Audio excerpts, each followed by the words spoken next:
Yada yada. Hey, things are happening. Things are maybe happening. Hey everybody, it's been a very long time since I joined that illustrious group of people streaming stuff on YouTube with nobody watching. And since I have this situation here, I've managed to get my wheel and pedals to work with DOSBox with a bit of tweaking. And I figured, well, it's about time we play some of these old sims that do support analog input. Some really old games don't even support it, just digital keys. That's very annoying. Sorry, not that. So let's try some of these old games with analog input support. So Grand Prix 1, Grand Prix 2, IndyCar Racing, perhaps IndyCar 2, perhaps a bit of NASCAR, I don't know. But first, Indy500. I think it's about the oldest game I can find that sim sort of aims to be a sim and was way ahead of its time. And it supports analog steering at least. And I'm gonna try and have a fairly realistic go at it, because when you talk about this game, everybody will say, yeah, we went the wrong way and caused the biggest crash imaginable. And let's not do that. Let's actually be serious. So this is the steering wheel. I have a micro webcam. You see it there, and my big ugly face. Yay! And yes, and actually, when I stream with proper sim racing, I can never check the chat, and here I can actually have a look at the chat where my imaginary followers are watching. So Indy500, and it is a very realistic sim, and it's way ahead of its time, and it's made by the developer, one of the main developers at iRacing, Dave Kaemmer, who brought us Indy500, IndyCar Racing, NASCAR Racing, IndyCar Racing 2, NASCAR Racing 2, Grand Prix Legends, and then NASCAR 4, NASCAR 2003, and now iRacing, of course. So he goes back a long time, and this sim is quite cool. So what you have here are 3 different cars. Let me just activate the window. And they are probably a little different, so we'll just see what we have. This is the thing that it starts you with. Do a bit of practice here. So we're in the pits. Yeah, I think minus 30 decibel. You will be annoyed at the engine sound. Ironically, I got this game with my Sound Blaster sound card. It's not really a testament to the quality of what a sound card could do. The engine sound is terrible. So I've sort of used advanced strap-on techniques. I have a little keyboard here. And look at the stuff. We have the standings at the top of the screen.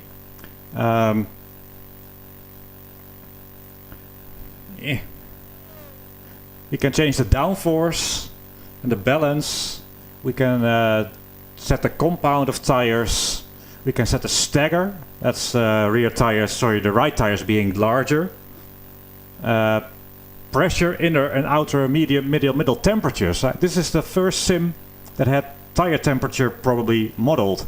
And Grand Prix 1, the Formula 1 game that came a couple years later, I don't think it had any of this stuff. It had no anti-roll bars. So this really was very advanced. And we can change the suspension. And on board, I've mapped the buttons on my wheel. You see my thumbs? Yeah. So these buttons do something. If you look at the bottom left, I'm moving levers. These are the anti-roll bars, onboard adjustable anti-roll bars, and they do change the balance. So, well, I see I am of some use to Sjoerd, who's in the hospital with his son. So, that doesn't sound good. I hope everything will end up all right. Well, if I can provide entertainment, then I'll do my best. So we have onboard adjustable stuff. We have onboard adjustable boost. So it's a little 7. Now it's 9. It's more 1 low. So you have fuel consumption, and you can actually 4, 5. I think my strap-on is preventing. Yeah. So we have fuel. Oh, what's happening? My strap-on is not working.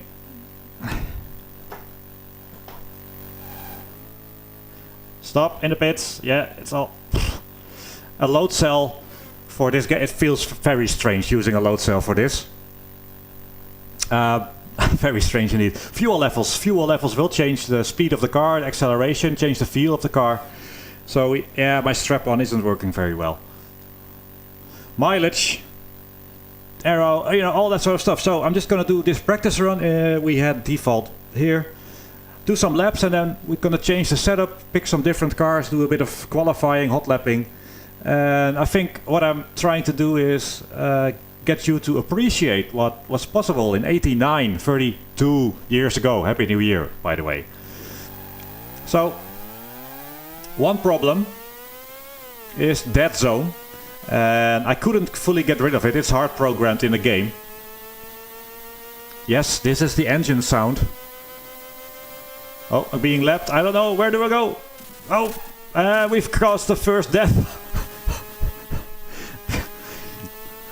Serious attempt. Seriously, I tried, but apparently I got into this guy's way and he didn't find the brake pedal.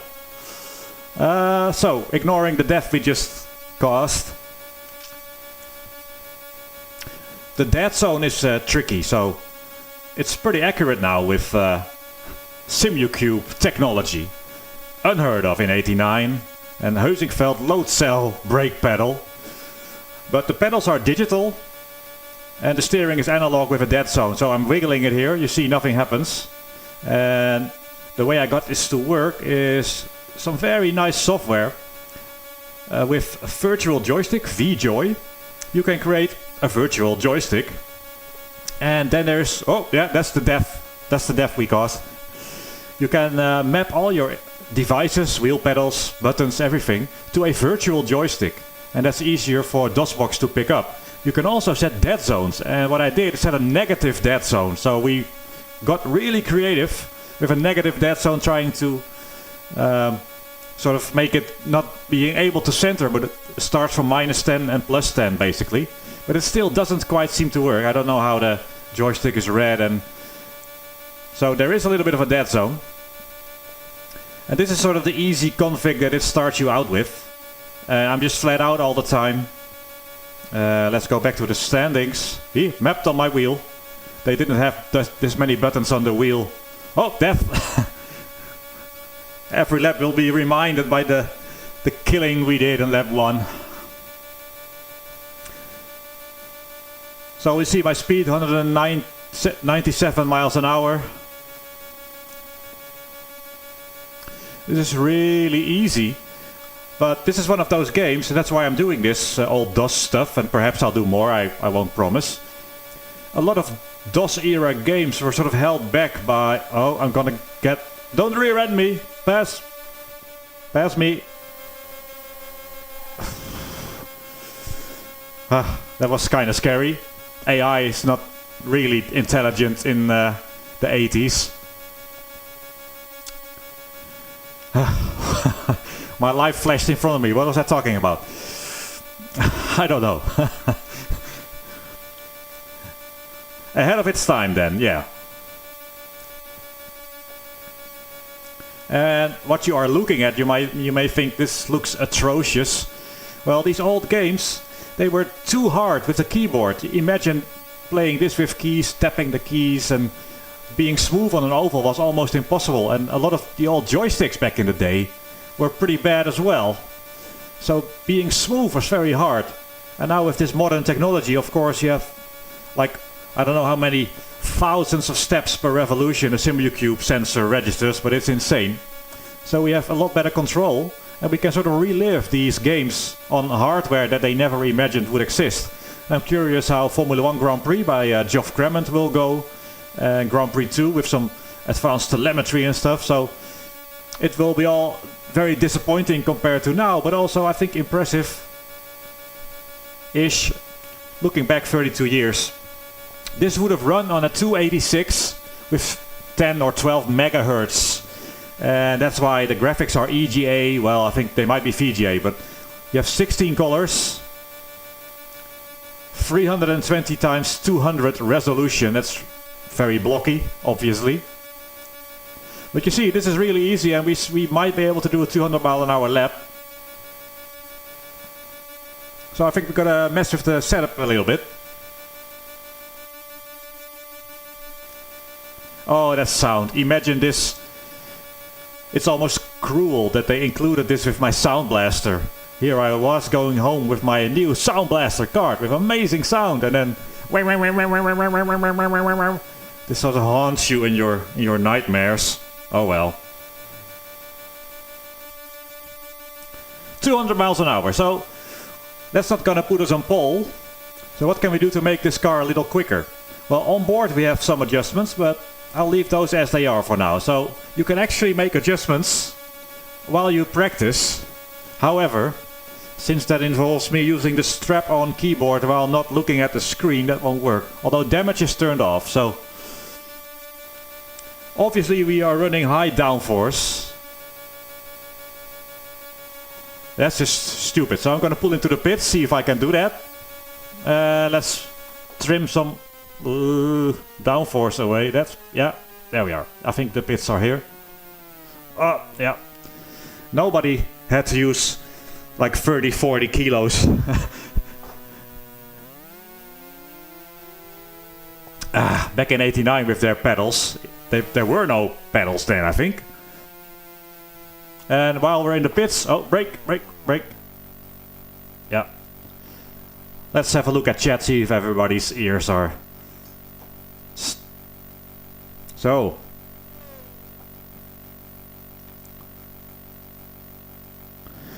So Risto says it's more like a mod for Flight Simulator than a racing game. Yeah, in a way. It's been pretty cool. Transparent trees, yes. Why don't you create an anti-dead zone cubic Bezier spline curve? Why don't you do that for me? And Natalie, you seem to have mistaken me for somebody with knowledge. Apparently it can be done. Well, it's already too good for, like, this was never experienced as good as it is today with this setup. So there's no force feedback. There was no force feedback with Notke asking. No, I think force feedback came in late 90s. So yeah, that's a really long time ago. Yeah, somebody played with the CH Products flight stick. I think up until very recent they still made those flight sticks. It's amazing. A rubber stick. Yeah, physics, pit wall crashing, yes.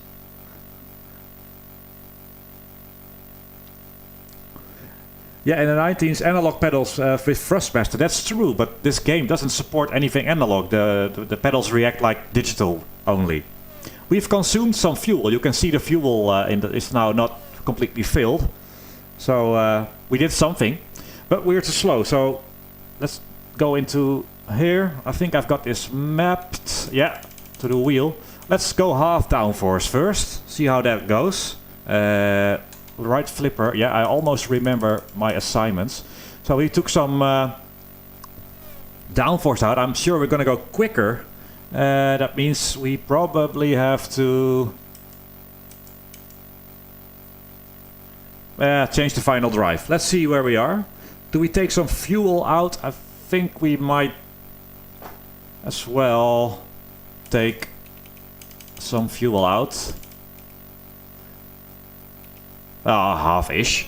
So with wing removed, let's see if it was super easy to do 200 miles an hour, right? Let's see how it goes now.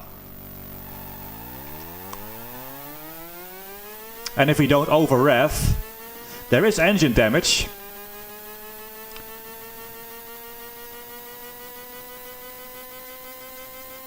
Oh, that sound, isn't it terrible?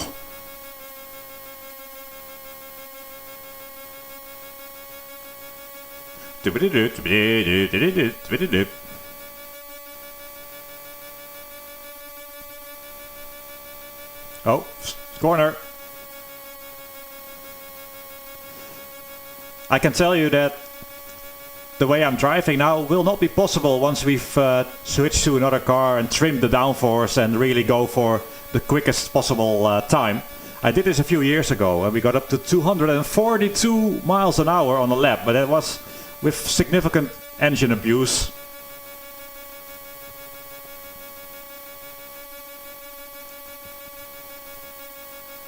And I do think the free cars in this game are not just graphically different, they are actually different. I'm not sure we'll get to that in this video, because there's quite a lot to go into.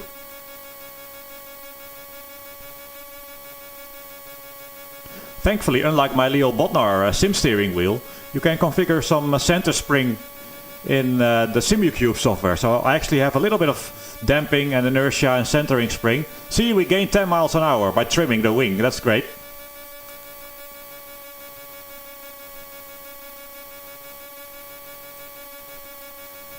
Tongue at the right angle adds another mile an hour.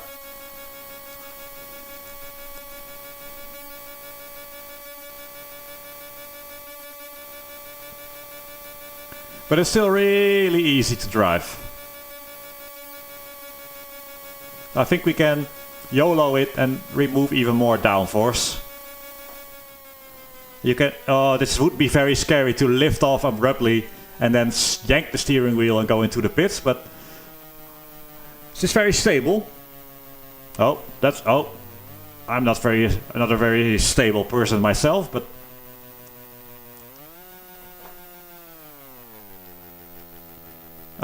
Okay, oh, heavy brake pedal, that's nobody ever had that.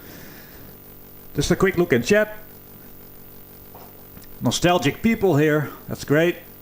Somebody still uses a CH flight stick. Well, they never break, I suppose, they were very high quality. So this was easy.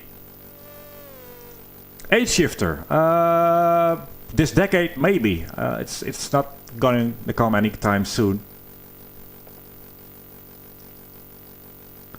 Somebody cannot stand the sound anymore. You do not appreciate vintage sim racing. Is the sound too loud? I want you to hear the engine, but I don't want you to get too annoyed by it relatively to my voice. So I can turn it down a little bit if more people complain about that.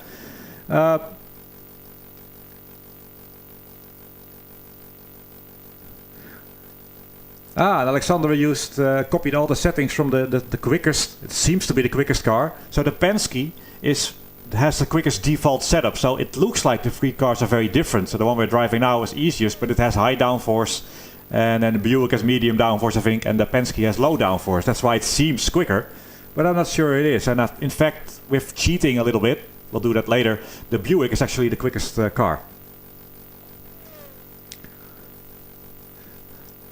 So this was I don't think it was called Papyrus by this point in 1989. Anyway, not too much going on in the chat. Actually, 98 people watching. That's more than I've ever had. People are very bored, I suppose. So let's trim it even more and see what happens. I hope to get to the point where we have some instability. So let's just go full low downforce, see how it feels. And add some boost. 9. We'll check the gear ratio. We can, if I leave this screen open, we can change it on the fly.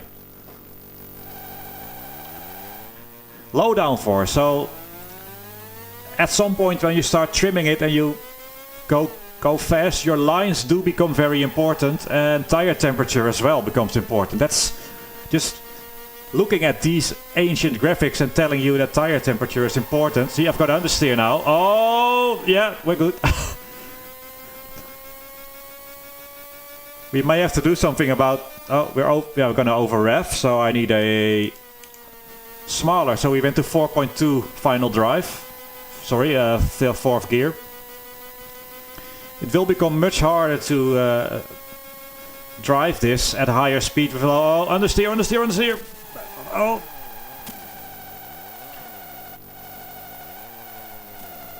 Taking my hands off for the imaginary force feedback to snap my... oh boy. You see, it got difficult real thick there.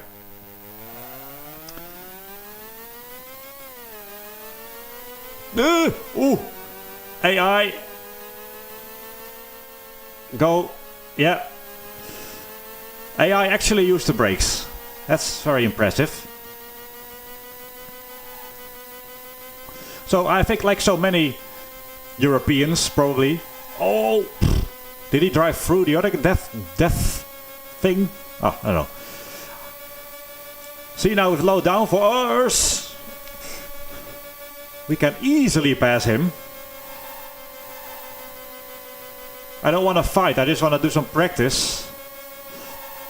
But like so many, I think, Europeans, we sort of didn't like oval racing, and this game only had the Indy track. So it was really meh, you know. I don't like ovals, and then, like so many people did, we just caused the biggest crash possible. Oh, it was getting tricky now with the traffic. And that gets very boring after a while, so we never took it seriously. And when you do, it's amazing that they got this to work with actual sort of suspension balance and aero balance, engine damage, AI. Oh, this is not gonna work. It's gonna work. There's a lot going on considering this would run alright on a 286. Oh, I don't like the handling now.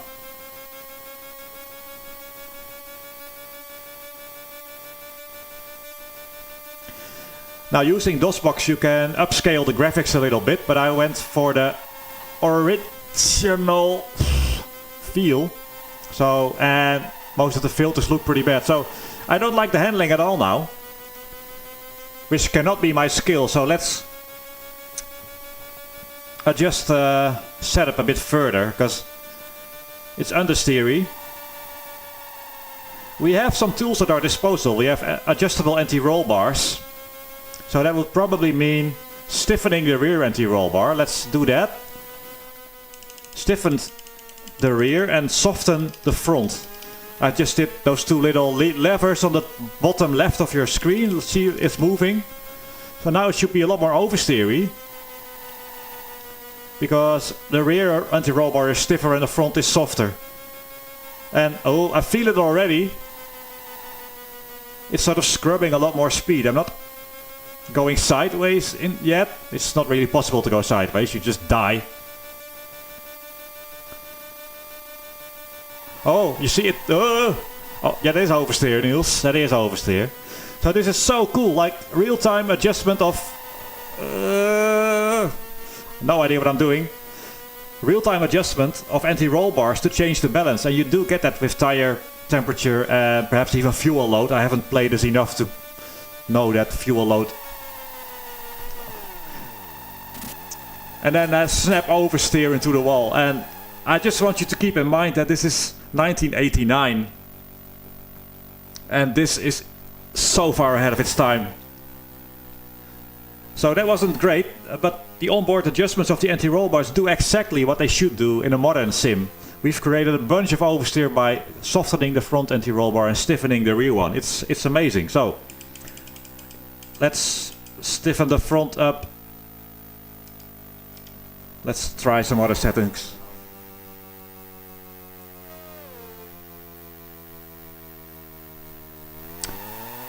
Oh, grass.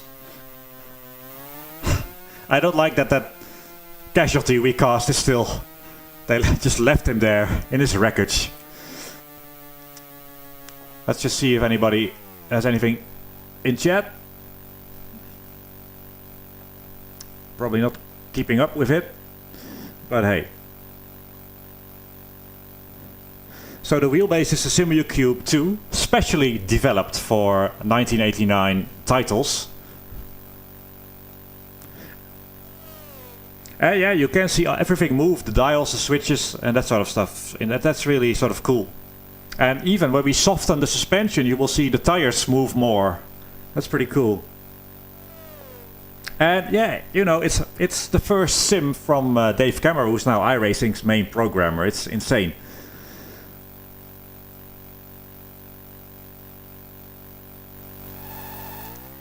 All right. So we definitely saw some effect from the anti-roll bars and we got oversteer. Now I changed the settings again. Let's see how we do. Oh, we're gonna... Don't lap me. Gonna stay ahead. Oh, my tires are cold. And this AI... Oh, and death. Hey, is that a new one? They just leave the cars out there in 89? That seems like a very 80s thing to do. Increase the spectacle by leaving every car stranded in the middle of the road. Ooh, I think we still scrub some speed off and the fuel light is flashing.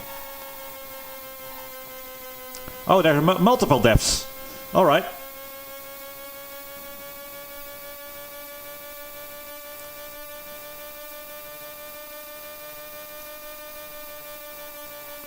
Okay, so you want to avoid the wall, and you also want to avoid that wheel slip. Want to be smooth, minimal wheel slip.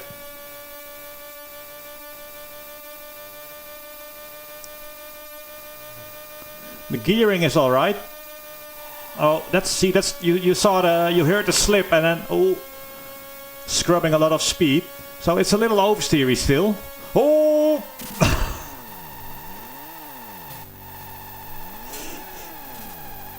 Yeah, that may have been there before, but even when you spin and the way it keeps spinning, and if you go backwards and you tug the wheel, it will straighten out. That's really cool. I just don't really like all the things that are stranded here. Let's do that again. Clean track. So it was still a little bit oversteery. I can adjust that with the anti-roll bars, but I'm also going to look at the tires. So the front right medium is probably fine. Let's look at the temperatures of the... let's look at them one by one, because the front right will be important. F7. So front right, I can cycle with all the tires, all the pressures and the temperatures. And we can adjust the camber just to get even... Wait, what is my compound on the other tires? I think I can do everything else soft. Let's do everything else soft. So that's good. We can probably go soft. Soft. That's probably fine. I think right rear might survive soft. Who knows? Okay. So let's take the right front. Oh, I should not be looking at my strap on. Yes. You really do feel the temperatures when you start going to the limit, and now they're super cold. I can already feel that sort of the car is oversteering a little bit, so I will add a bit more front anti-roll bar. Which is such a great tool if it's oversteering from cold... understeering badly from cold tires. You can adjust the handling real time, and there are still some race cars where you can do that.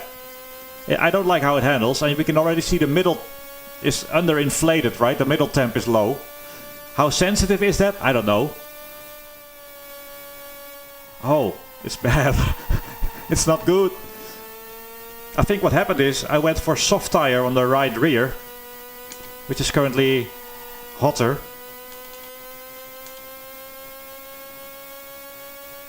And medium tire on the right front, so that will give us a bit more understeer.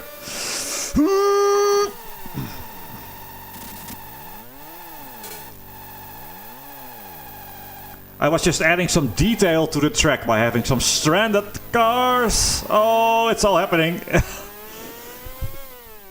Oh, and they're all dead. Cars were not very strong in the 80s. I think we're going to jail.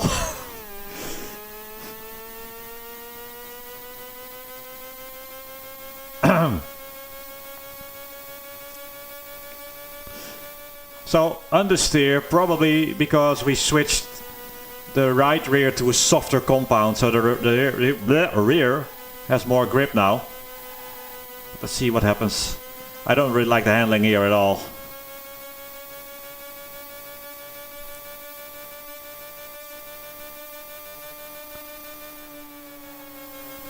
That's a Buick.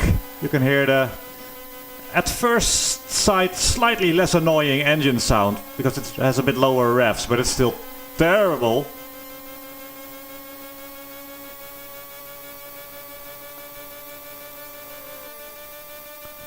So we are definitely underinflated.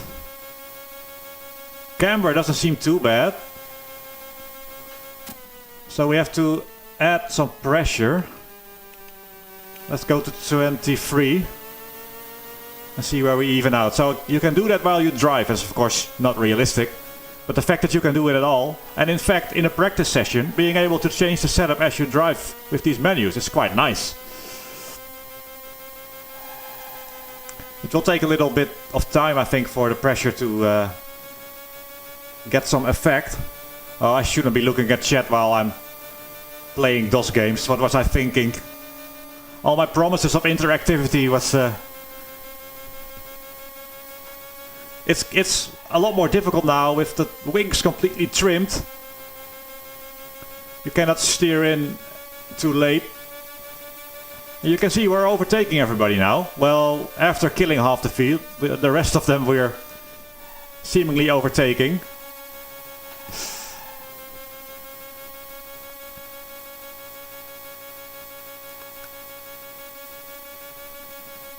That little dead zone is the only place where it's really tricky. Is you want to be hugging these walls for the quickest lap time, and you don't have the ability to make those small adjustments.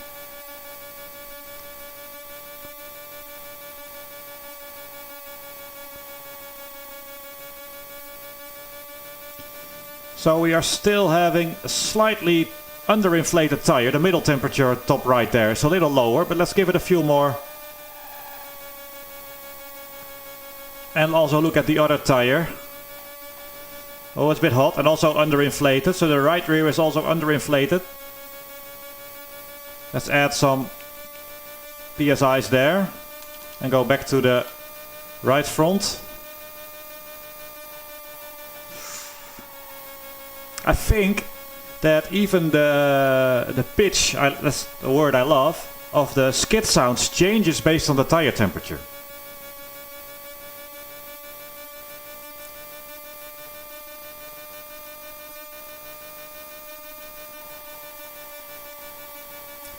Very slight skid sound. That was all right.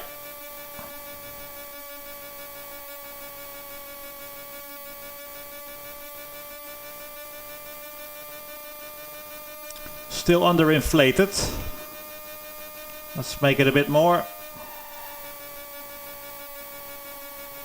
How about the rear? Still underinflated and probably overheating. I don't know what the optimum range is. So let's add some more there. Left rear is also underinflated. Front left as well. So front right, let's go back. I'm just gonna pull in the pits.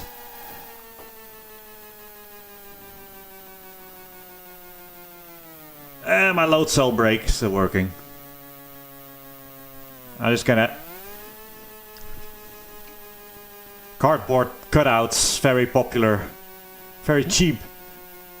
Cheap employees, cardboard cutouts there. That pit lane is actually bumpy, more bumpy than the rest of the track. There we are, we've used some more fuel. Let's add a little bit of fuel and let's catch up with some of chat.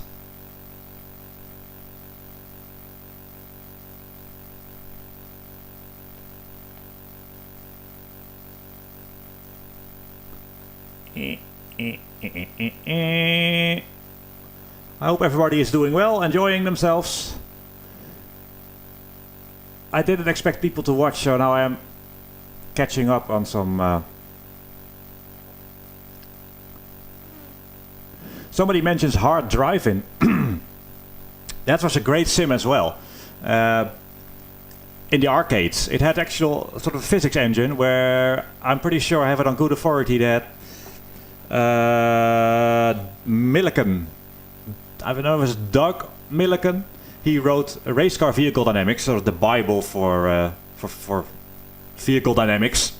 And he actually worked, I think, was involved with hard driving on the arcades. But the problem with arcade games, or even like Sega or Nintendo games, that when they ported it to the PC, it was always terrible. So the PC version of hard driving sucks.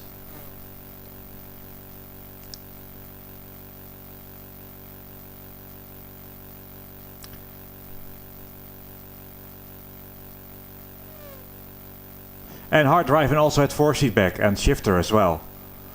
I do have a... No, the strap-on is the keyboard. It's not where sometimes they are.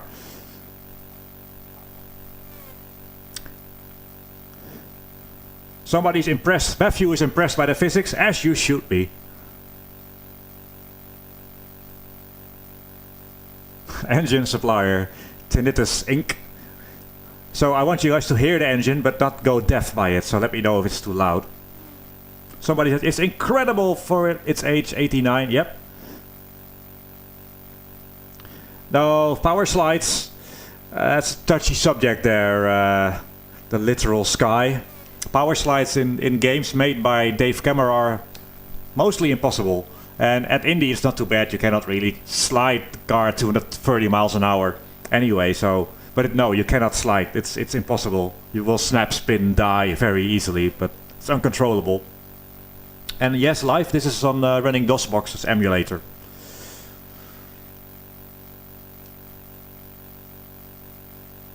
Yeah, you could play, these days with MAME you can play all your old games of all the various arcades and other systems. Alright, so now the tires are completely cool. We've increased the pressures and I've added some fuel back in. So let's go back to the tire setup and see... Hello, keyboard.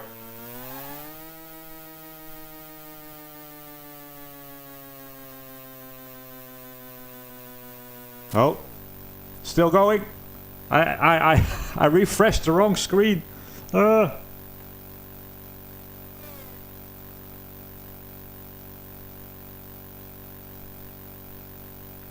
Yep. So sorry. I like the professional that I am, I refreshed the wrong screen. I hope everything's still good.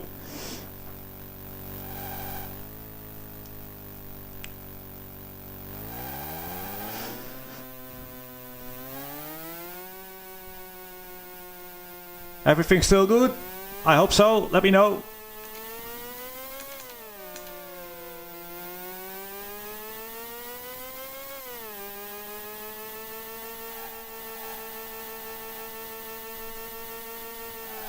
All good except my driving. I was looking at chat.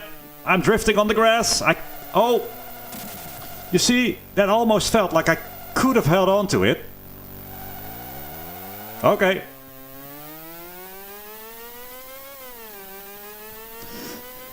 So this is the second run with the increased tire pressures. Let's see if we can get those temperatures more even. And see how that... Oh, it's scary. How it affects grip. On the steer, I'm just lifting to...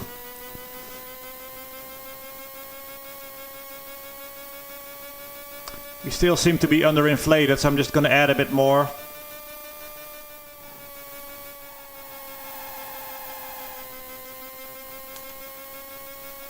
Probably same at the rear. I'm really bad at doing this.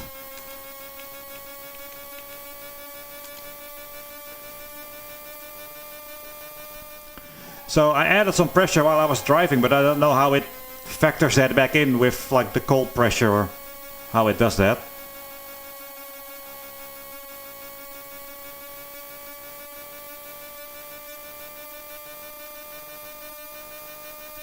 Always that dead zone that's messing with me.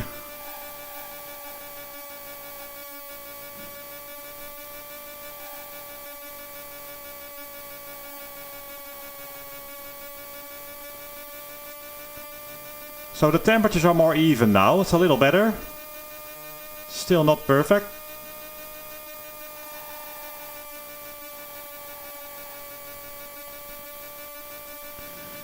So now you're thinking, oh, he's changing the setup and having a go and all that sort of stuff. But if there is one game or one weekend probably in real life where you want to have a very different race setup versus your qualifying setup, it's Indy. Because imagine having a car that you can barely hold on to and then you're free wide and in traffic. So the setup will make for a race will be...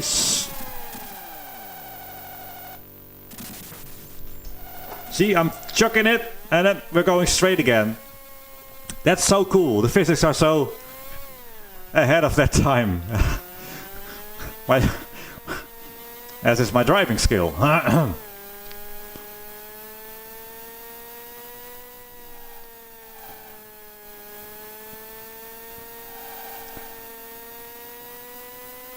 Didn't mean to do that.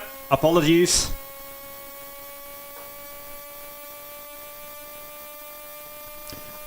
I think I just got a glimpse of somebody saying he played this on the Amiga. The Amiga in the old days was a really nice system. And the sound was typically a lot better than the PC. At some point though, the Amigas got a bit... They didn't have the processing power. Oh, look at those even temperatures. They're really nice. But yeah, in this era, Amiga was way better. Almost even temperatures. Oh, look at the rear. Even temperatures.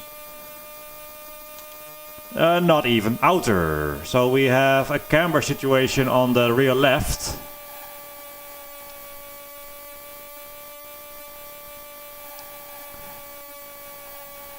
So the outer... So we need a bit more negative camber on the rear left. And we also need a little bit more negative camber on the front left. But overall it's not too bad, and the outer tires are of course the important ones. And look at that! So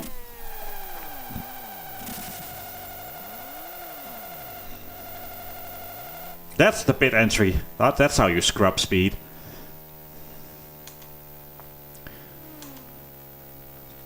So overall that's pretty good. We're gonna add some negative camber to the left side.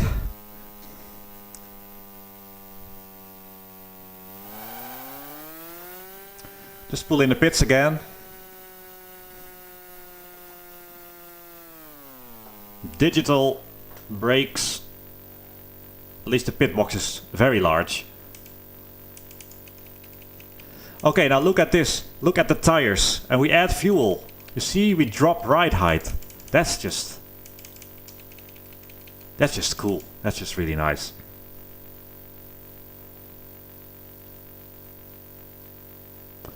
"200 laps with the mouse." Ouch. But the sliding physics and the correct... It is mind-boggling. And it's not that hard to get running with DOSBox. I need a spotter, yeah, and give me some talent. And preferably no dead zone.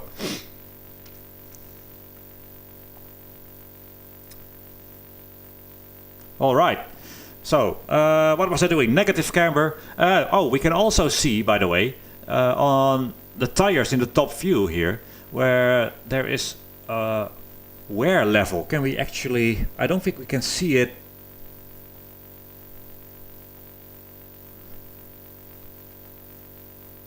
No, we cannot see the wear level here.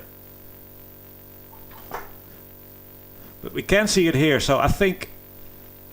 you can see the on the top view there. Can we switch? No. So this right rear tire that I've selected now, it seems to be worn. So the more it's colored gray, the more worn it will be. And remember, we put a soft tire on there, so that will be a problem for longer races.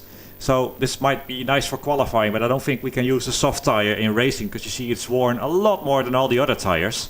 There's no wear indicator, just visual. So that's...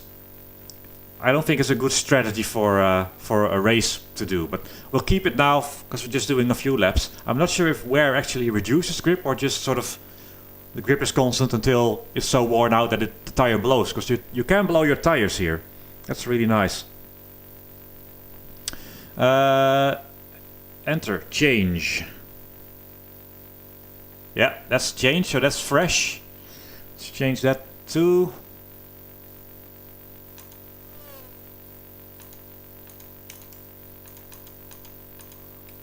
Enter fresh tires, negative camber then, so where are we? F9. So the right front minus 0.5, that's fine. We had even temperatures here, that's great. So the left rear is too positive, we have to go more negative, so let's go to +1. And then on the front, more +2.5. Let's have a go here. And let's go back to the temperature, see if they are still good if we go back out again. So, I don't know for how long I've been streaming now already, 45 minutes. But this is an incredible sim experience, right? We're doing practice, we're changing the setup, we actually feel differences, we're looking at tire temperatures, changing the balance with the anti-roll bars and stuff like that. And we see that our tire wear is excessive on the right rear. So we're thinking about qualifying setup, race setup. I'm amazed, it's so cool.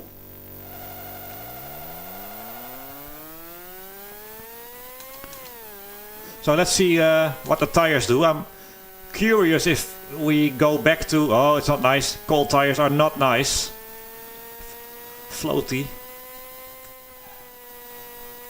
I'm gonna add a couple... Oh. Just to warm up. One. Oh, we're maxed out. Okay. Maxed out on the front anti-roll bar already. Gonna take it a little easy. Oh, death on the track. To warm up. See if we get the same even tire temperature on the right. Because we had it last time out. But let's see if we can get back to those. And they are good. Camber and pressure is good. And see on the left hand if the camber change did its thing. I'm gonna lift a little bit because I'm a little scared.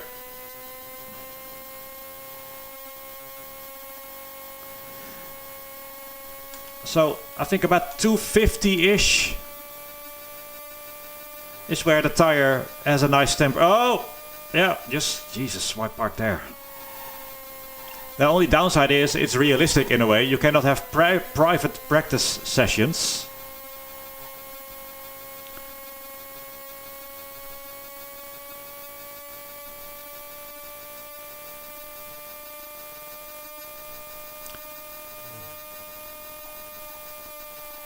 And now it feels planted, so at 200 something miles, temperature, 240, 250. Oh, now, oh, we're getting a slide. And the progressive nature of the skid sounds. How many games, old games, when not, yeah, that's there. You have either got a skid sound or you got nothing. And here it's very progressive and it's really informative. And yeah, you saw the car wiggle a little bit. The volume of the skid sounds really tells you something. So the sound may be terrible, and I started the stream saying I got this game with my Sound Blaster card. But if you're really hardcore simming, oh, that's bad. Then the sound's actually quite good, because it does tell you what the tires are doing. Oh, I forgot about him.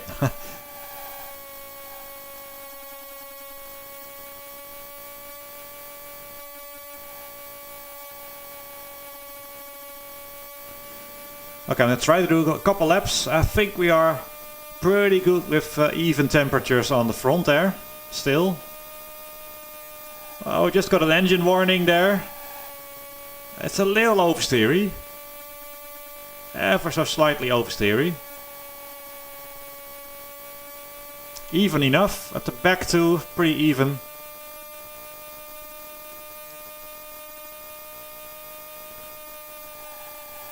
You are accumulating engine damage every time you see that oil temperature light blink.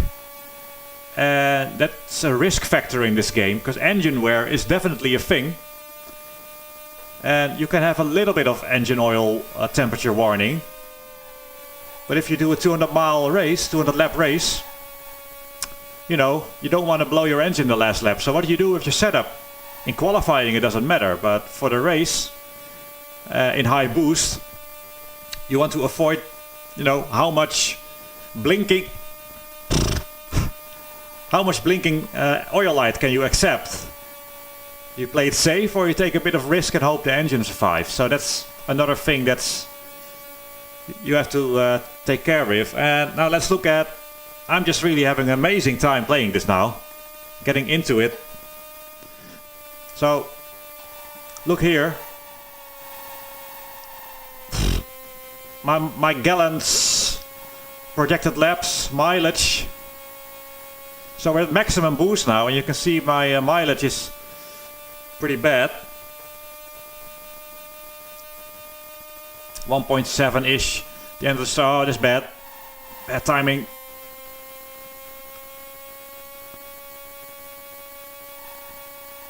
I'm starting to wonder about my right rear tire as well, which is wearing a lot quicker than the others. And if there's one tire, well, you don't want any tire to blow at Indy. So at the end of the straight, 1.76. So my mileage is this, whatever that is. And that's a strategy thing in this game. You have cautions, I think. And you can change the boost of your engine and adjust the fuel consumption. And it becomes a strategy thing. How much fuel do you take? Do you pit for tires?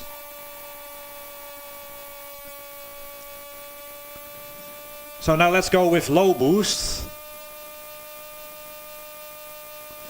So now I went to the lowest boost. And we had 1.7-ish at the end of the straight. And you can see my mileage is now way better. But I'm slow as shit.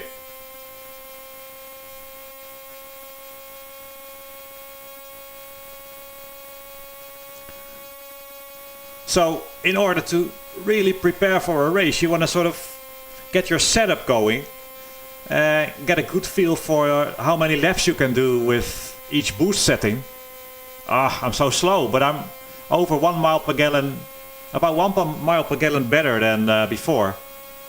But our best was 2:33, pretty good actually. And now 2:15, so the speed loss from lowering the boost is insane. Of course, it also just became way easier. But we've lost a chunk of speed. And if we go back to the tires, the front right is cooler. This was easily over 300, so we are cooling the tires by having less speed through the corners, and that seems so logical, right?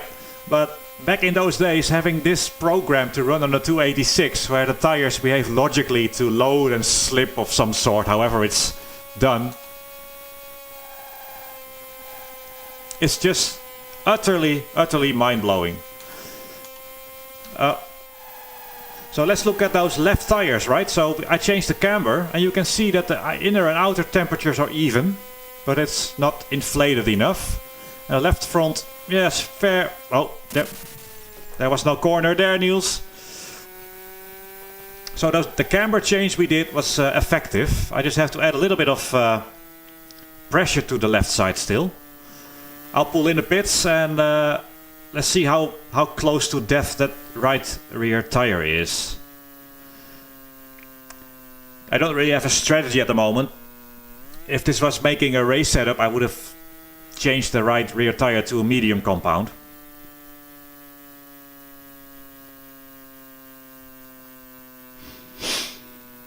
Whew.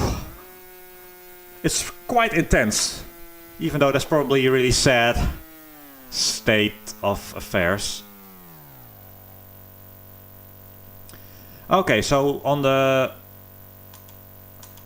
here the circled tire, the right rear is about 50% worn, so that's not too bad. Let's just replace it anyway. Left doesn't wear. That's almost nowhere. Let's just replace them. They're free. So we need a bit more pressure on the left.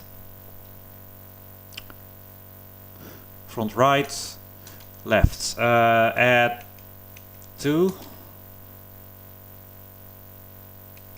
Add 2. Something like that. Let's do that. Let's have a brief look at chat.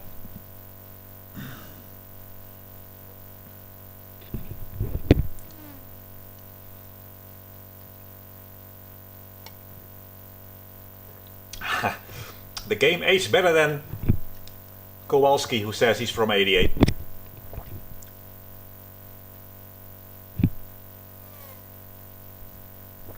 I think the frame rate is about 15 maximum.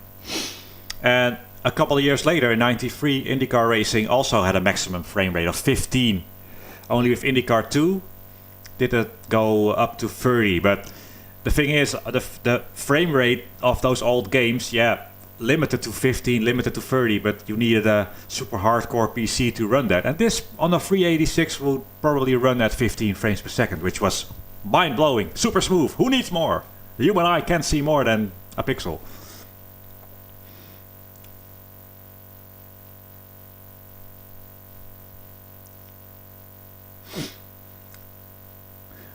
Jimmy sent me emails. I haven't seen. I did look today. I didn't see any today, so perhaps Jimmy's emails go in straight into the junk folder. I'll have a look, Jimmy.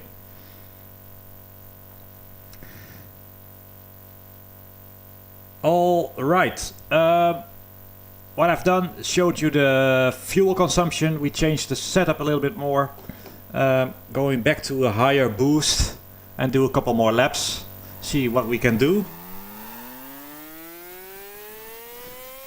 If we can improve on the 233 miles an hour, and it's sketchy with cold tires.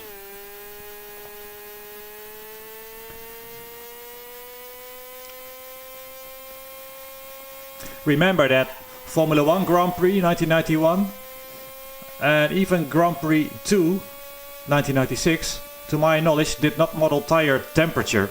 So this sketchiness out of the pits was so far ahead of its time.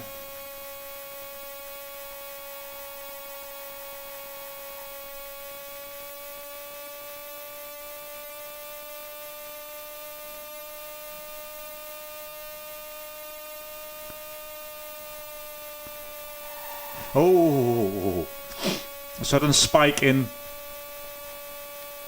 skid sound. And all the corners are different. That's what they tell you about Indy, and it's actually... Oh, yeah, he's parked there. It's actually true. Turn 2 is the most difficult one here. 3 and 4 are easy. 1 is kind of easy. Here it helps if you cut a little bit. But turn 2 is the tricky one.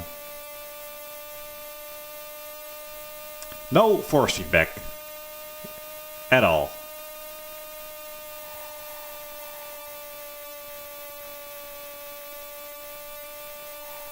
Will he get in my way?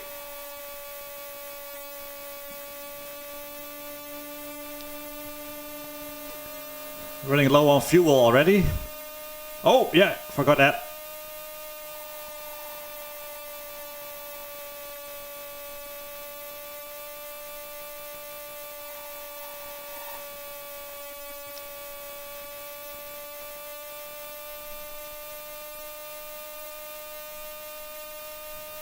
.234, yes, that's cool.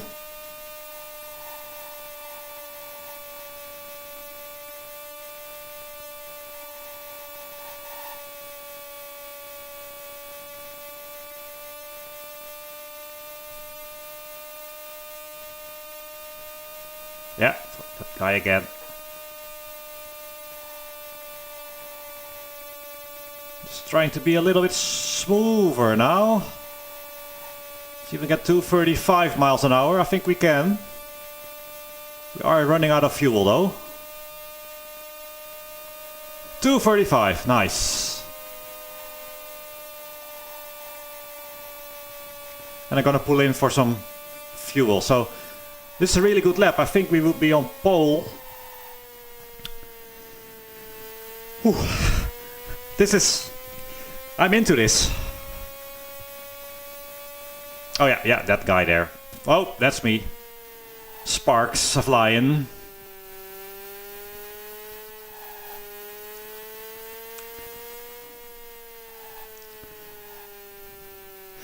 So, what to do? I think I'll pick another car and we'll do the real esports hot lapping. I'll save this setup, and after I've done that, I think We have to try to do a bit of a race. With this AI, it's going to be very difficult. And we want that... Oh, load cell brake, 89. Stopped. Ooh, almost out of fuel there.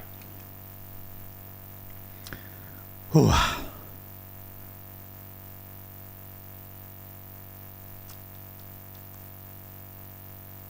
So no forcing back. No forcing back.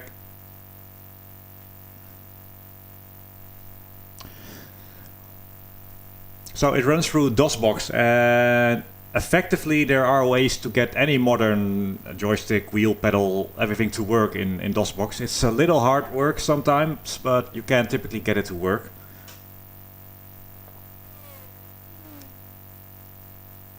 The simulation is not tied to the frame rate, so I think a slower machine you get lower frame rate, but the lap still takes 40 seconds.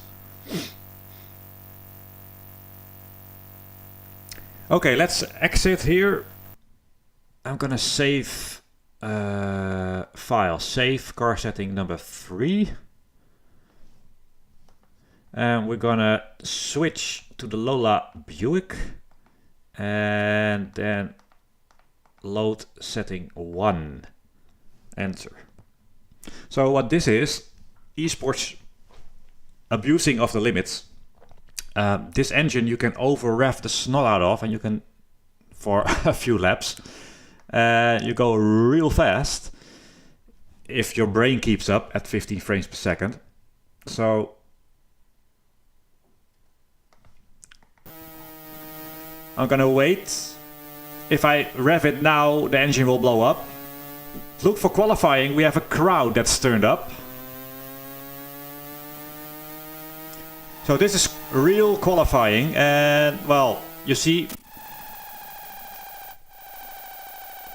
it was arcade before with damage. This is the real deal.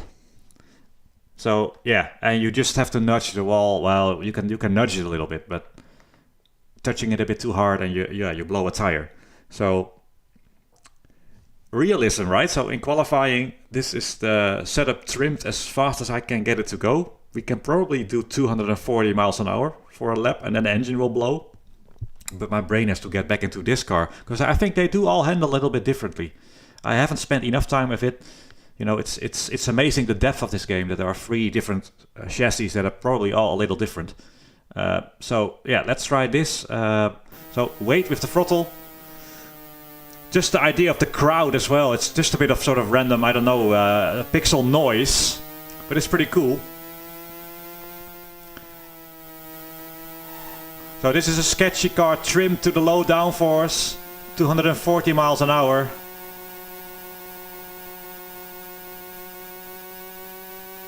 Actually, no, yeah, perhaps, yeah, probably.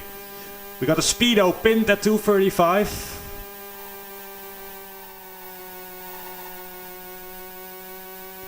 And here you cannot change the setup. In practice you can change the setup as you drive, if you are God. I would crash trying. Here you can no longer do that. So turn 1. Avoid the skid sound. Find your turn-in points, quite tricky. Remember, there's a dead zone in the steering that we cannot get rid of. So we are over revving this engine. And when I did my 242.5 mile an hour lap some years ago, I cannot replicate it anymore. I don't know, perhaps a difference in setup. The engine blew on the frame I crossed the start finish. Boom, 240. Oh yeah, a slip. I lost a lot of speed there. This is really sensitive. To be super smooth, otherwise you scrub off some speed.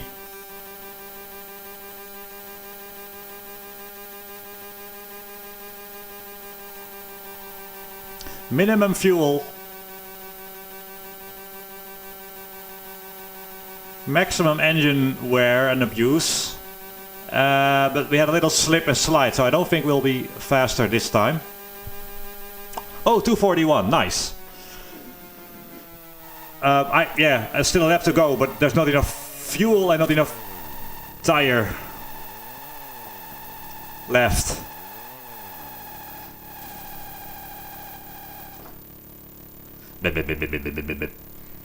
So that's how you qualify for the Indy500.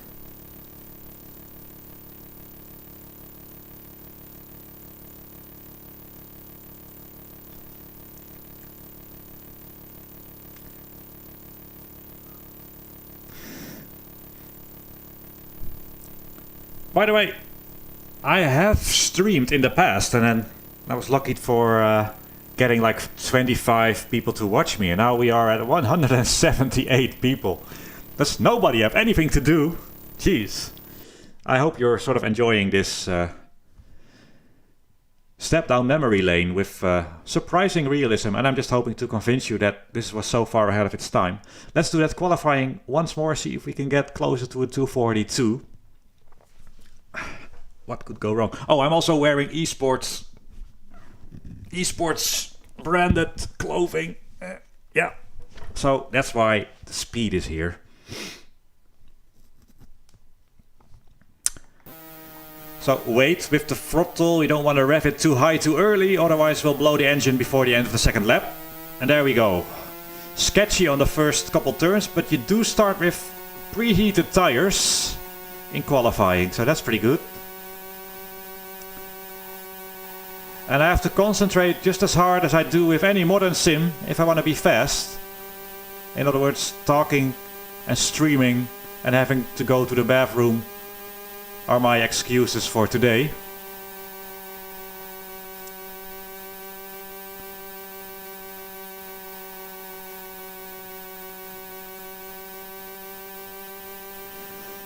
The dead zone is gonna be tricky because you want to be on the right side.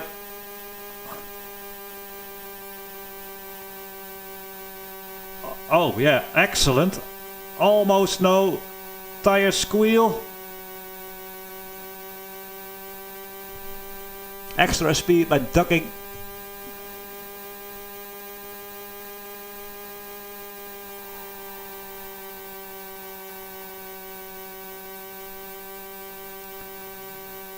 I left a lot of space there on the exit of turn 3.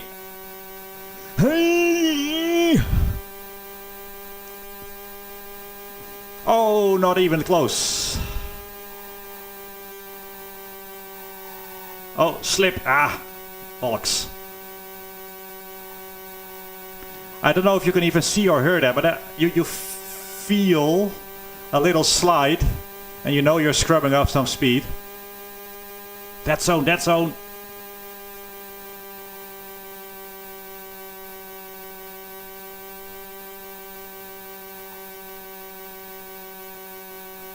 Oh. We've entered another type of dead zone.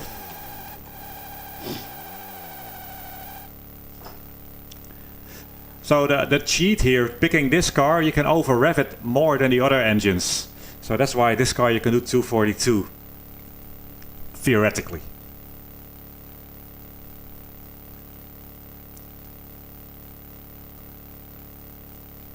Some people are enjoying this. That's cool. Great to see. I'm gonna do one more attempt at qualifying. Well, with this setup, and then we'll go back to the other car.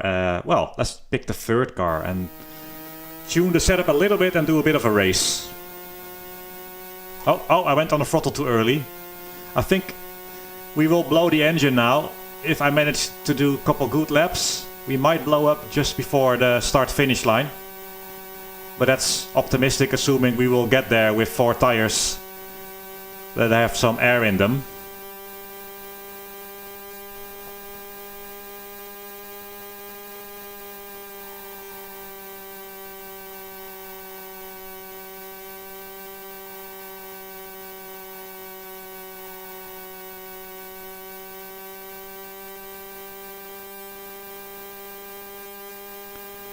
I like how the speedo is pinned.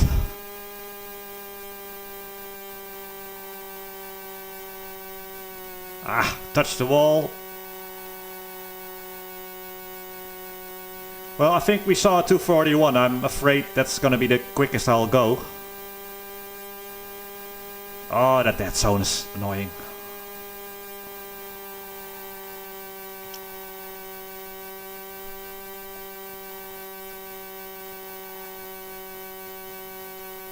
Nice. It's so scary when you want to end up on the right side, but there's no... At this frame rate, it's really hard to judge. And then with a dead zone in the steering.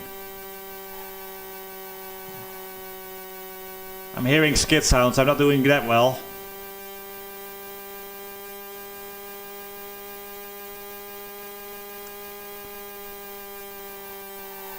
Oh, shit, crap. Be so precise.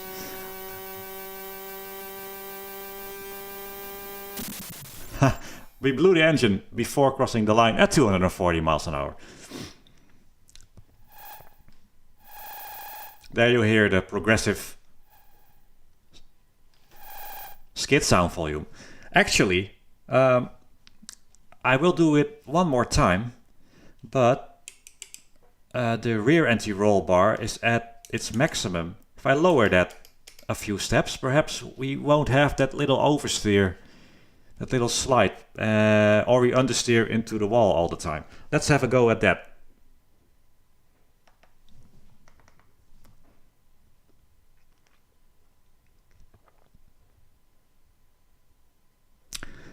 By the way, still, guys, thanks for watching. This is never had so many views.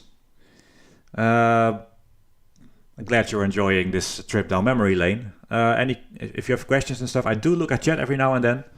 Hopefully not when I'm driving, because that's still not something my brain can do.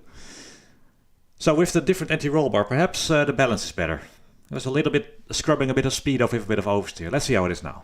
And wait with the throttle, because if we go on the throttle now, the engine won't survive. Wait.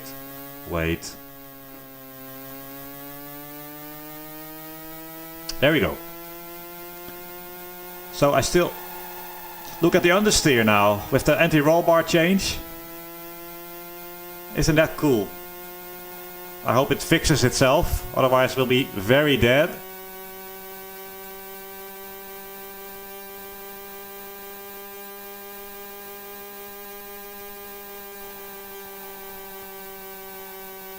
So I don't want to have oversteer, but I also don't want to understeer to death. I think we have enough grip, enough balance. So let's see if we can do a 241.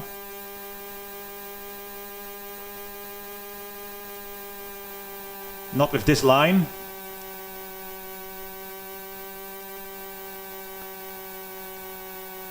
You want to cut the track as much as you can.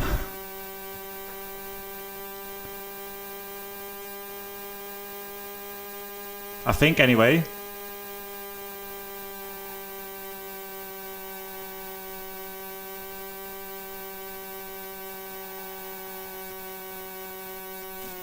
Ooh, that almost blew my tire. And that cost us a little bit of speed over the start-finish straight, so great job as usual.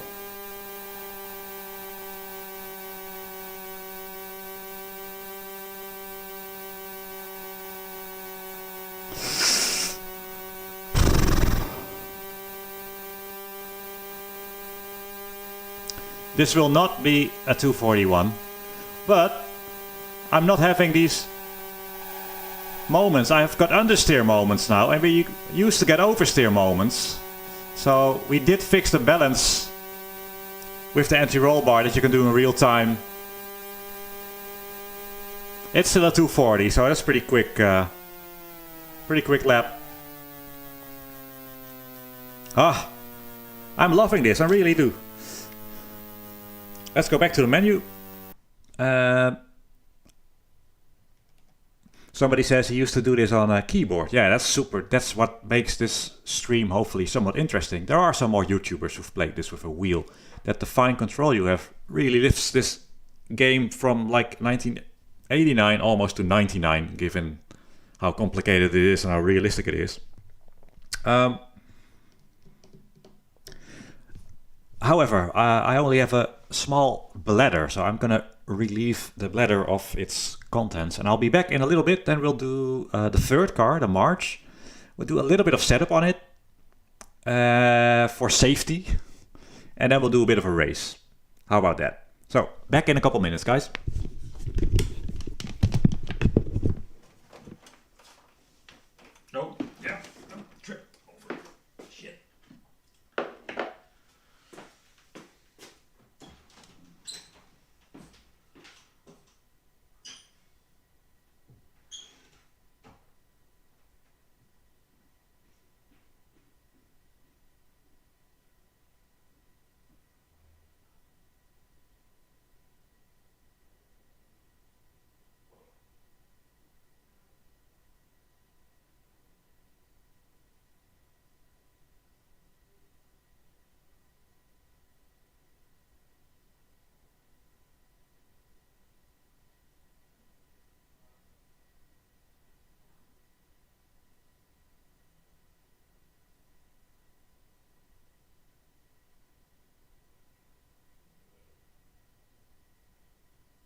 Ah.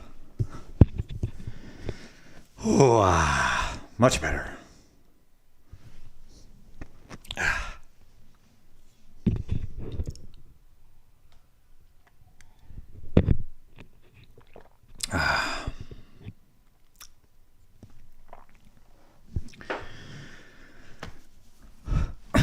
That's quite a relief. Yes.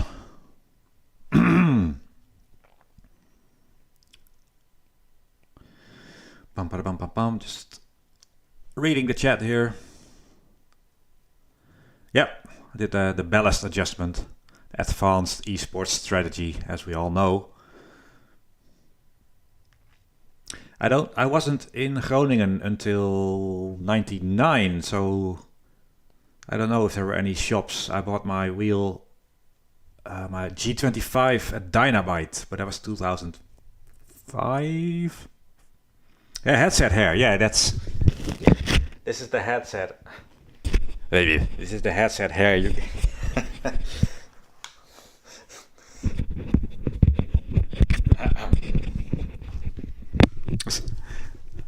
Hilarious. My wife makes jokes about me all the time when I get downstairs and I've been in the sim and you got the little sort of gap in your hair. Camel hair. All right, so next and finally, because it's getting later than I thought, we go to the Penske. We are Penske material. I'm gonna spend a little bit of time on the setup, but not too much, and then do a bit of a race that probably will be a disaster with this AI and with this A. There's no I in me. So different dash. I'm gonna go with full fuel. Let's just quickly look at what the setup is, because it's the default setup for this car is relatively good.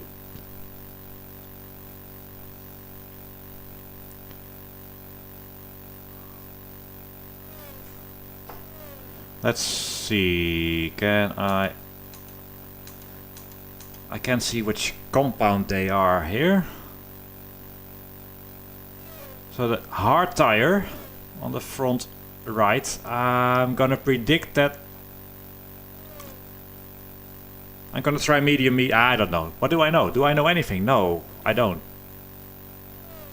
And what's my... Oh, you see, now I want to do a bit of a race later.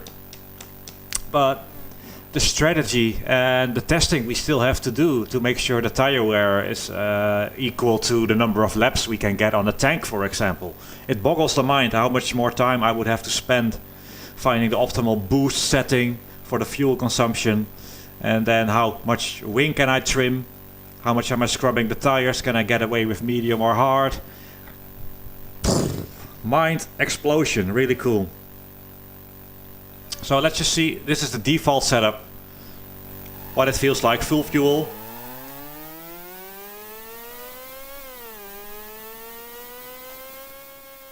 Let's see if we are Penske material. It feels fairly sketchy, and I think it remembers the anti-roll bars are not part of the setup it remembers, so...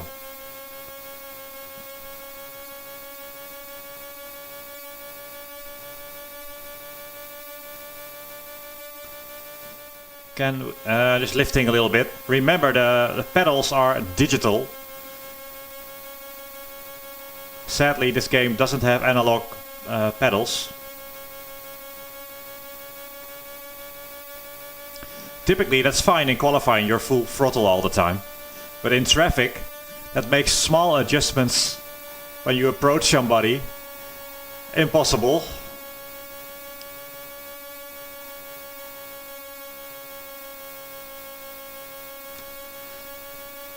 So with this setup and this boost, I don't think we can even get close to the 240 miles. We're not even doing 230. And that makes it a lot easier. We're just going a lot slower. And since the goal is to do a race, drivability will be everything.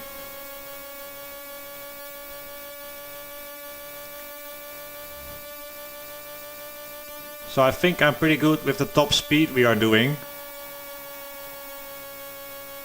And it seems quite stable. And if you joined later, well, I will leave this up. And you can watch it as a video later, where we do quite a bit of setup work on another car earlier in the stream.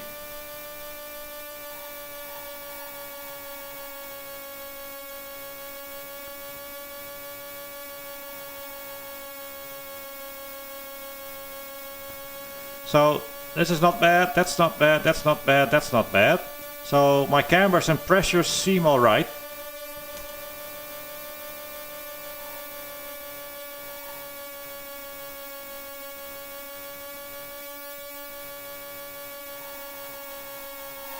Oh, we can't get the understeer still.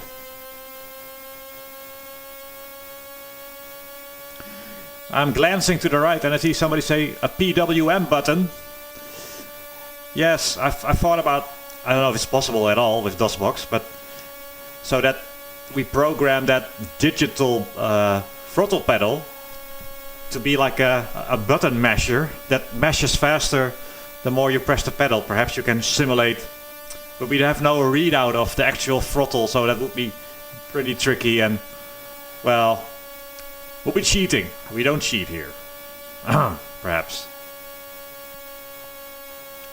So this setup is alright. The temperatures are excellent. Oh, and I was looking at the temperatures. I didn't look at the stranded IndyCar that they left without a waved yellow flag. The one they just left. Oh boy. And imagine doing a race. This will not go well. Yeah, analog wheel. Definitely analog wheel.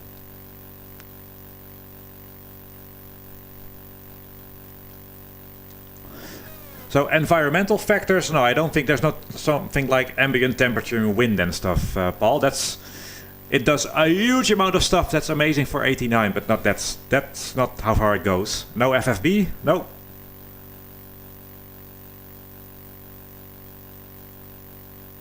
Alright, so we just crashed. Handling not too bad. Somebody died and we crashed, and then we're still here. Do I need anything else?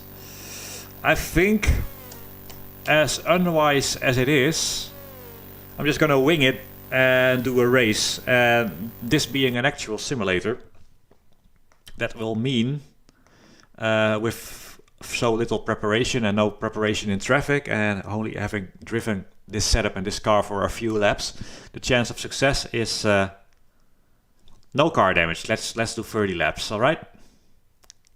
I'm thinking about this. 60 laps. Ooh. Shall I do 60 laps?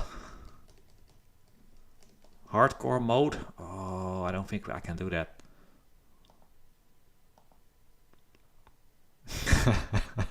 Decisions. I cannot make up my mind. Let's do a quick race first, alright? No qualifying, so I'm back up the grid.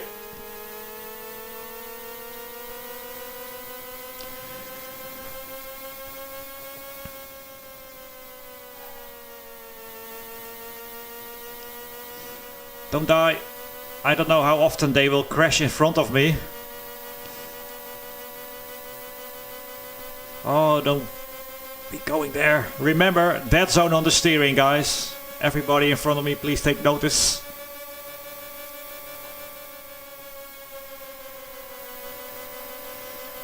This is genuinely scary stuff. I don't want to be here. I don't want to be here.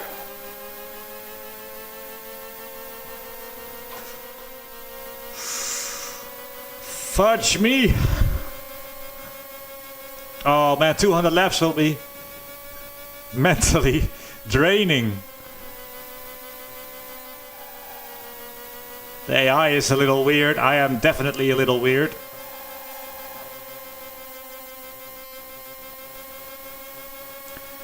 And even though the sound is atrocious, I'm with you. You can hear the other cars. And do you remember Grand Prix 1, Formula 1 Grand Prix? No other car sounds. Grand Prix 2, no other car sounds. And here you hear, oh! I avoided him. you can hear the other cars. That's amazing in its own right. Even though the sound is bad, it's still, you know, relatively amazing.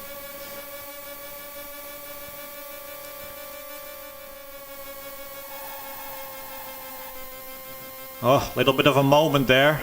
I feel like softening the rear anti-roll bar.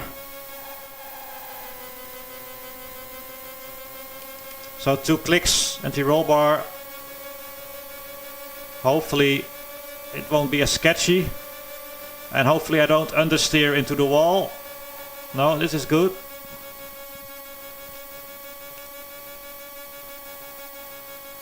Yeah, handles much better, I think.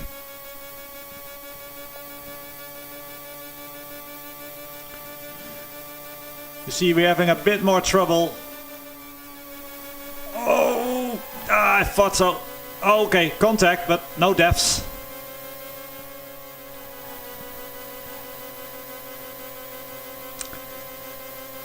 We don't have as much extra speed on these guys as we did with the back runners.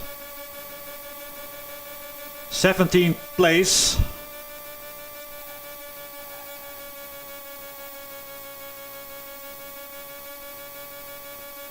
This is really quite intense. Okay, how big is the gap? 2 seconds. Oh, there they are. Oh, did somebody pit? Yeah, I think somebody pitted.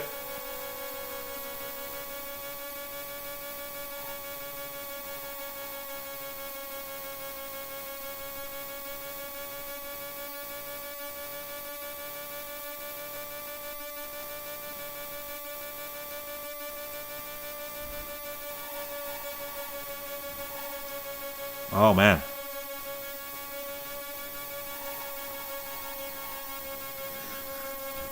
Those couple clicks on the anti-roll bar did wonders. This is a lot more stable now.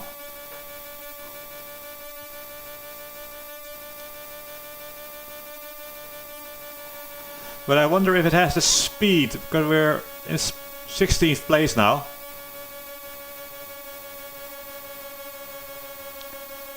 If we have enough speed to get near, well, there is no podium, there's winner's circle, isn't there? Oh, that zone.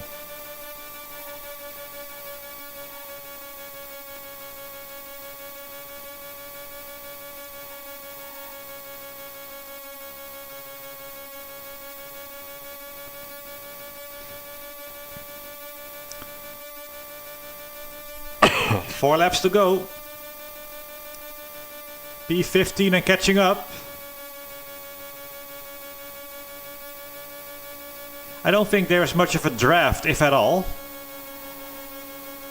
Oh, these guys tend to swerve a little bit.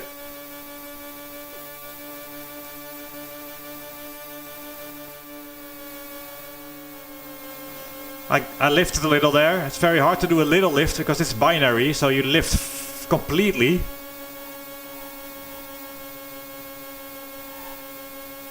Car high.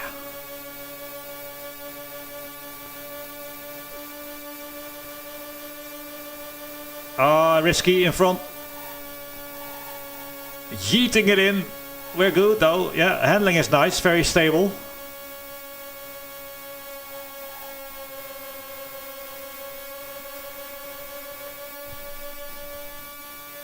P10. All right.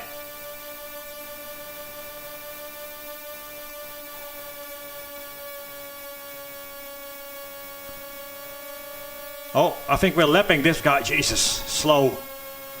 Lap traffic is very hard because the speed difference, the spread of the field is way bigger than it would have been in real life. So you're dealing with super slow traffic.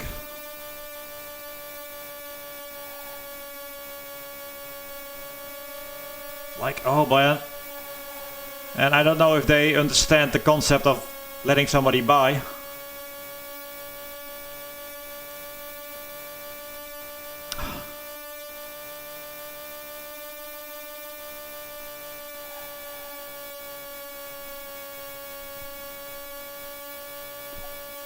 It's no, don't say it. No, don't say that you were about to say that it's going really well. What could go wrong with one lap to go?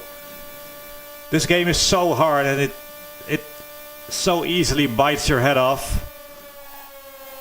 Like here. Oh, give me some room. Thank you. Lapping.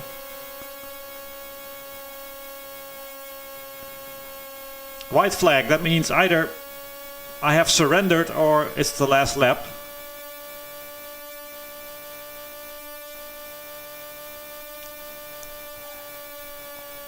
I don't think that's 3 seconds to the P9, so we won't do that.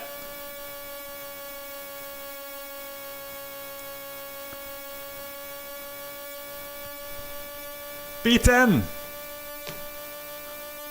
Now, I know you won't believe me, but am I having less of sort of an intense experience as I would have had driving an AI race in ACC or in AMS? No. It's scary as shit. Hard as shit. Intense. Even though you can count the pixels. This is so cool.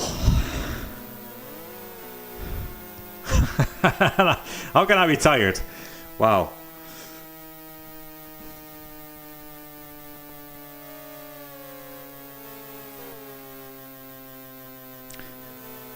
So, that was a short race. Now I wonder what to do. Go for a longer race? Or call it a night? I should really call it a night.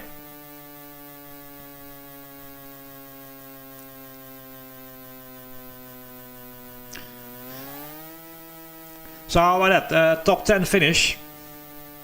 I'll pull in the pits and see if we can check our tire wear. Digital throttle.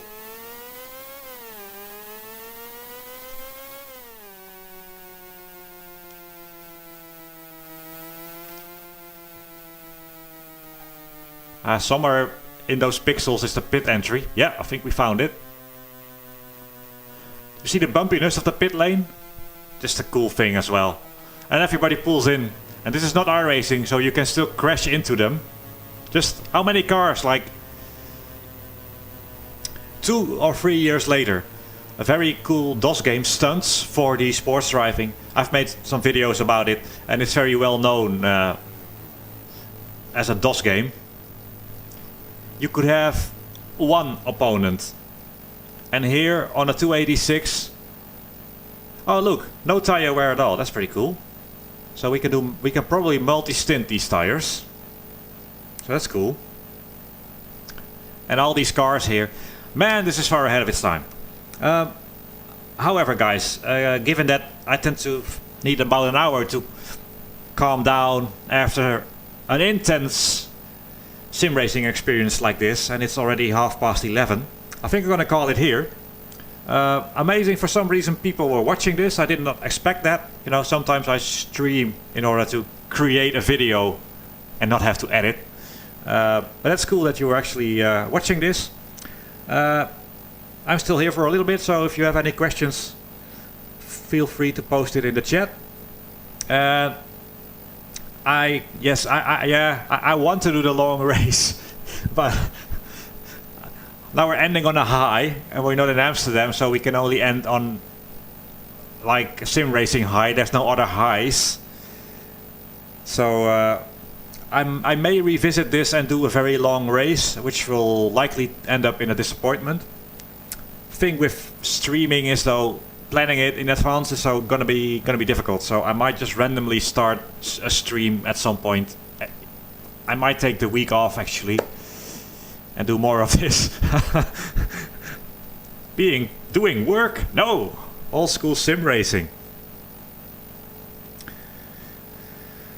So I'm just reading chat. If any questions occur, I'm gonna escape because this weird droney sound is driving me nuts. Simucoup versus Botnar. So yeah, which is sort of a question asked by King Nickman. I'd say the Simucoup 2 is probably better than the Botnar. Because mainly the software, you can do a lot more stuff with it. and it's also more likely to get updates and support in the future, whereas Leo Bodnar is a very good steering system, but sort of hasn't done much yet with the software. So both, like, absolutely the performance I prefer of the SimuCube Pro. I haven't tried the Ultimate or the Sport. It's got more than enough torque. It works really well. The profiles and the software is really good. It's smoother than Leo Bodnar sim steering, at least with a big motor. It's not that different to the small motor, but this has the torque almost equivalent to the big motor Leo Bodnar sim steering. So overall, objectively, I think this is a better system, the SimuCube 2 Pro, and it's a lot less expensive. So the value for money with SimuCube is off the charts. I think it's still expensive, but for a few years ago, you would have to pay twice or three times the price of a SimuCube Pro to get direct drive at all. So yeah. Any others? I'll play the soundtrack of the game. Sure, I should be able to do that. It might even start playing in a little while itself. I'll end the stream with the sound. That's with the music. That's cool. Rolonzo, about the AMS2, I haven't been playing AMS2 since I first had my go. So I can't really talk about that. Fanatec. I have not tried the Fanatec direct drives. I would assume they are great. Like, I have not really tried a direct drive wheel that messed it up. So it's pretty hard to mess up. I've held one super briefly on the Sim Expo 2 years ago, so I can't judge. I would assume it's fine. I doubt there is a big difference between the Fanatec and the SimuCube, but without having tried them, I can't be sure. Yeah, Smart Control will eventually, seems it's on its way to come to the Ultimate pedals. However, not on the existing PCB, so there will be an upgrade at some point. It's not finalized. We still have some hurdles to take. So eventually, when that comes out, it will be a new circuit board with new enclosure and some other bits and bobs. So it won't just be a software update, because it's really difficult. I just heard, yeah, Robert says a VR mod for AMS1. I just heard it exists, and I'm pretty sure Remco, friend of mine who's also now working for us at Huizingveld, he's into VR in like that hardcore way, that no VR, no buy. So I'm pretty sure he's gonna try it out, and I'm looking forward to it. If it works, I might actually gonna get myself a VR headset to try that out, because VR in potential I think is the best way to do sim racing, but it's a little hot and screen doory, and the field of view is still fairly narrow. And now I've got triple 27-inch 144 Hz. Everything has its pros and cons, but I would definitely like to try AMS with proper VR. And the new headsets are getting better, so meh. I do use AutoCAD, yes, typically 2D still. I learned AutoCAD in DOS. That shows you my age playing these old games. But when I was at, sort of not university, a couple levels lower, sort of more like a practical school, I had some practical engineering class, and then I went to sort of bachelor level engineering. We still had DOS 386 computers. They were outdated with AutoCAD 12. So I've used AutoCAD since the beginning, and I'm actually using it more or less the same as I did back then, typing commands more than clicking icons. Sometimes when you know the shortcuts, it's still the quickest way to do it. Now, we also have, of course, I could go on a rant about like subscription software. You used to be able to just buy AutoCAD permanent license and so many softwares, and now they think, how can we get more money? Monthly fee. So yeah, we lowered our pants and bent over, and now we have that big suite. So we also have many software packages from Autodesk that we don't use, but we do pay for. It's really expensive. But I also have Inventor, and I don't do a lot of 3D design, but it allows you to do a bit of finite element analysis and stuff, which is not perfect at all. It doesn't do a lot of things, I found out, but you can get a rough idea about how it's gonna hold up.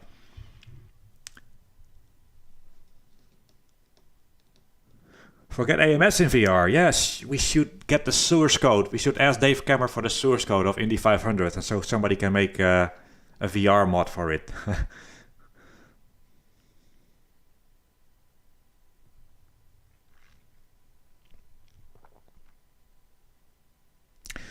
All right.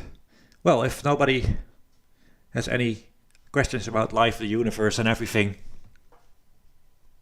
then yep. Just have a little sip.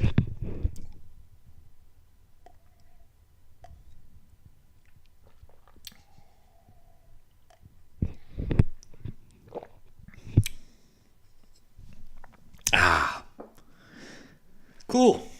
Well, I really enjoyed this. Thank you all for watching. I should do a long ass race. I'm very, very afraid of it because this 10 lap race went all right, but I was already sort of anxious.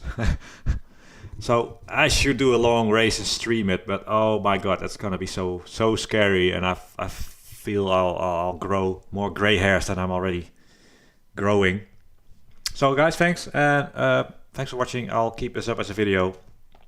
I hope this was a nice insight, you know, the complexity of this game, how deep it is, having to set up your car, qualifying, race, check your wear, strategy, deal with traffic.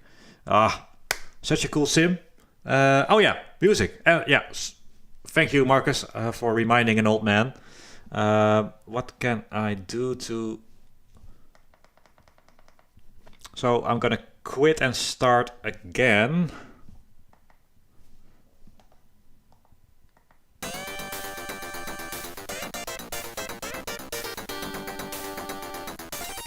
More volume.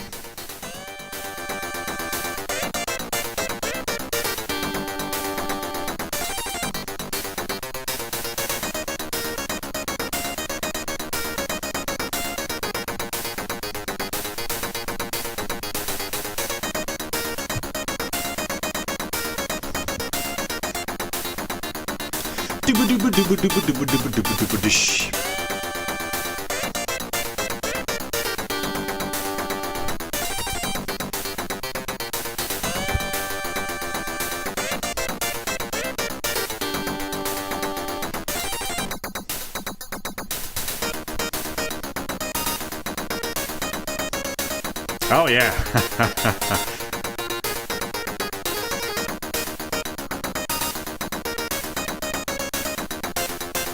It's not quite.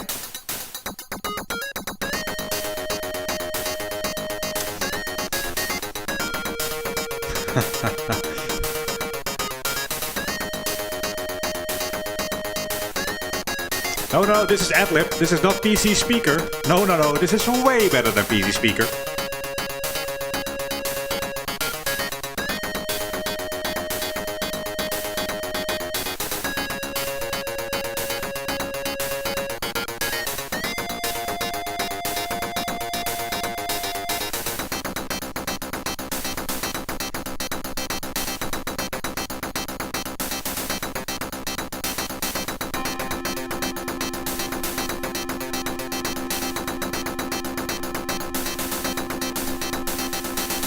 Cool.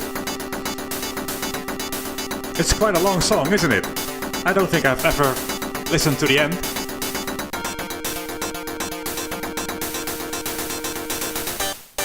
Okay, I'll shut up and we'll do a full run of the song.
Sorry, no elbow trouble. B4.